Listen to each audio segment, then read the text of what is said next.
Due to certain elements of this game and the fact that I have not played or seen all it has to offer in later parts of the game, this is a first impression review. This means that it's not a proper full review, since that would require me to actually beat the game or at least reach the endgame stage, which I haven't done.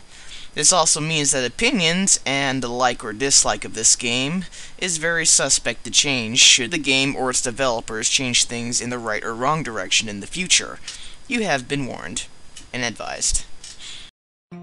As many of you seen on Steam, about 5 new games have shown up recently. But what's so special about them? Well, they're free-to-play MMO games, and I'm going to review one of them.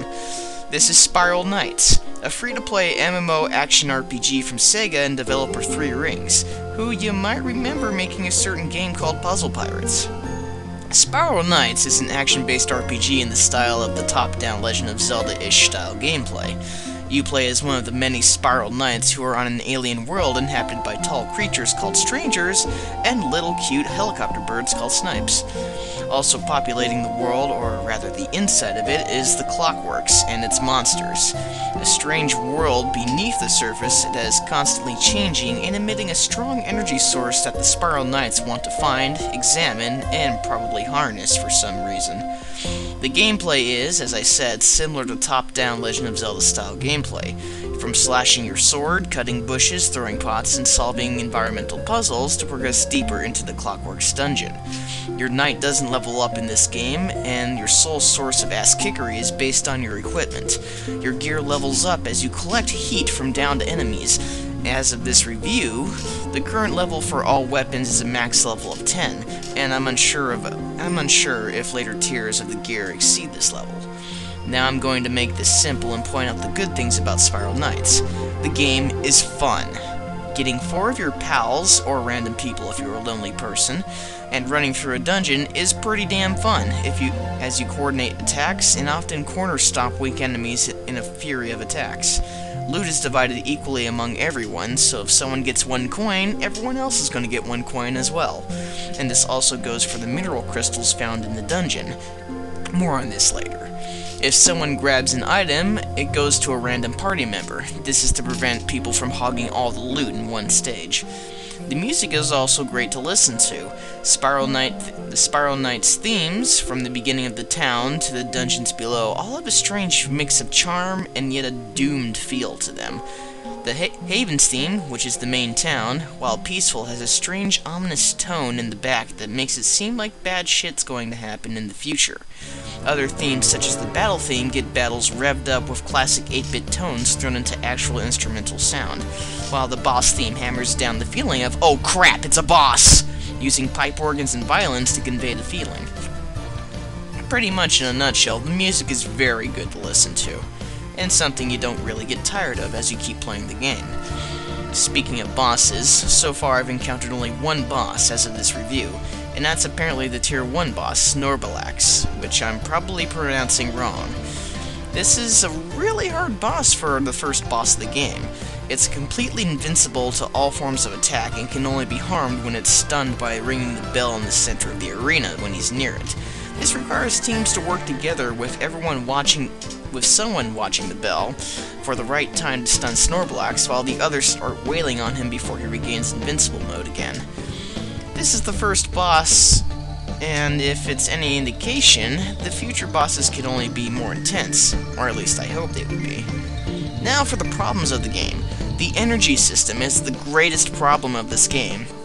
Energy is what you need to access dungeons, craft items, and do a variety of other things in the world of Spiral Knights, from opening certain dungeon gates for treasure or more intense battles for profit, to reviving your teammates and probably in the future solving certain puzzles.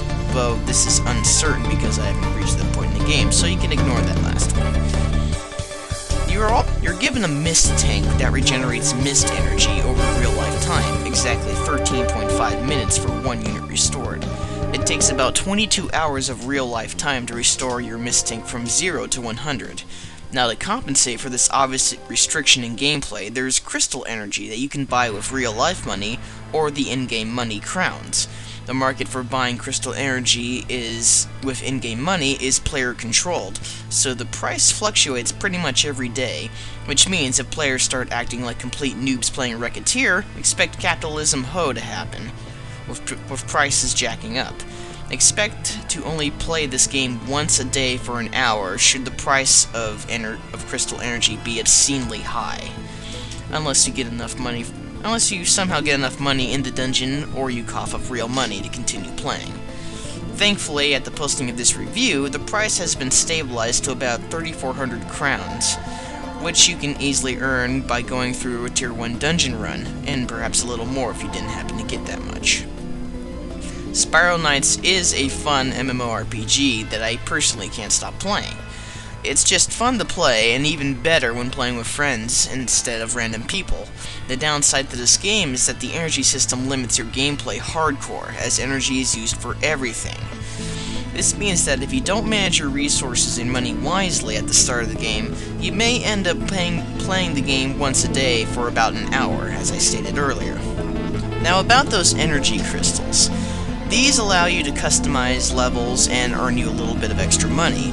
In the arcade, there are about 3 to 4 levels you can access, and another 3 to 4 that you can't access. The ones you can't access is where you deposit the mineral crystals that you find during your dungeon runs. But depending on what kind of crystals are put into those dungeon receptacles, will actually affect how the dungeon is going to be shaped when they're available. This also affects what kind of enemies, items, rooms, and other shit that might pop up once the dungeon is available and open. That means if players work together or have some kind of plan or recipe or something for how they want to form a dungeon, certain dungeons and dungeon types can be manipulated for the benefit of all players. Though I don't really have much info at this moment, that's basically the premise based on what the NPC tells you inside the game. Spiral Knights is a fun game with a limiting free-to-play mechanic. Luckily, the mechanic is controlled by the players, and as long as the players realize keeping the price of energy decently low benefits everyone in Spiral Knights, the game is playable. Oh, so wonderfully playable.